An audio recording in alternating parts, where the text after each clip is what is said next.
Next up on stage is another phenomenal grade 12 student from Holy Rosary High School. She's a girl with a passion for art and learning new things. She's someone who always brings positivity to whatever she does and is always willing to help her peers. Let's all welcome Shekinah Bakyawan with Realizing Our Roots.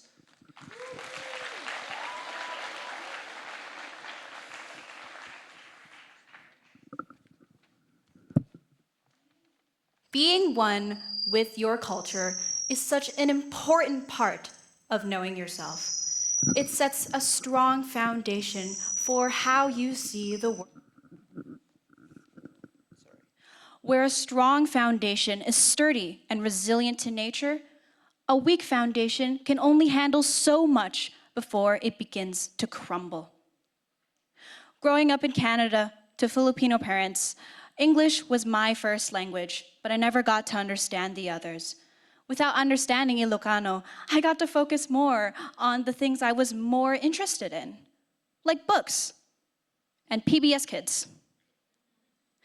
But curiosity has me pondering, wondering as I had to wait for what seemed like forever for my mom to stop talking to that one person at the grocery store she ran into, who I have never seen before in my entire life. Just what was she talking about anyways? But fast forward to today. Well, take a step back first. My parents could have set some time to teach me the language, but that wouldn't have been the case. As a child to an immigrant family, my parents had to work constantly to keep a roof under my head. So free time was out of the question. But now, fast forward to today. My acceptance to this life has come back to put me down. I don't feel as connected to my culture as I think I am. I ask myself these questions: is this really who I think I am? Am I really Filipino enough? And the more I think about it, the worse it gets. To put it this way, I have walked on the land that my ancestors once lived on. I interact and see everything around me, but at the same time, I feel like a ghost who just wanders around aimlessly. I am transparent. I am irrelevant. But the worst of all, I am worthless. The time that you spent with your family catching up on months or even years of life spent apart was impossible. My opportunity to connect with titos and titas, lolos and lolas, and the billions of cousins that I can't even name, all wasted. But not all is lost. My hunt for connection has brought me to other ways that I can keep in touch. There are other ways that I can connect with my culture and reassure myself that, yes, this is truly who I am.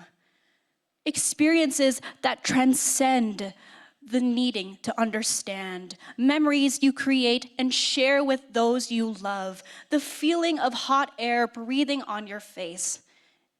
And yes, the smell of gasoline even takes me right back home. And now one of the reasons why my phone storage is so critically low is the abundance of photos of mountain range after mountain range. And I take pride in knowing that this is the beauty of my home, even when my legs shake knowing that I had to hike all the way up there to get those beautiful photos. And without a doubt, I did eat a lot for food in the Philippines. Snacks, desserts, you name it, I ate it. I am forever grateful for international shipping, bringing the taste of home to Canada, but nothing beats the authenticity and quality of food eaten at the country of origin.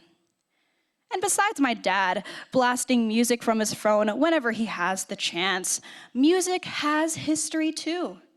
It's an old tradition where men would serenade their lovers from underneath their window with love songs. It's called harana. And I guess this is the origin of the stereotype of all Filipinos can sing well, I guess. One of the moments that really impacted me from my recent trip from the Philippines was getting the opportunity to be part of my brother's wedding. Amidst the joy and the celebration of unification, my struggle to accept my own cultural identity just seemed to not exist anymore. For the first time in a while, I felt included. And my trip also brought me to an old legacy, the legacy of my grandparents who have left this world, unfortunately. But although it has been years since their departure, I still think about the impact that they have left on me. And it all makes sense. Our time on this world is limited. Some of you in this audience right here will probably be gone before me. But think of this way. Our thoughts and our actions, they do matter. They do make a difference, even if that difference just impacts ourselves. These 17 years of life have taught me a lot of lessons. But one lesson that I will never forget is to be proud. Proud of your identity.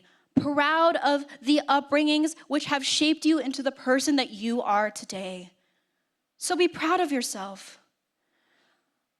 And that connection will grow, just like how plants sprout. They emerge from the earth and they grow into plants that either bring fruit or even just to look pretty. So maybe we should be like plants, not only by helping ourselves grow up, but we should also help others grow too. So on this stage, I stand before you today and challenge all of you to think about not only what has helped you grow, but to appreciate what it's taught you.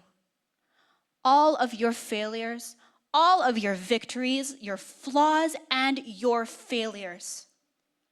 Because I believe by acknowledging and recognizing these roots, we become a better version of ourselves.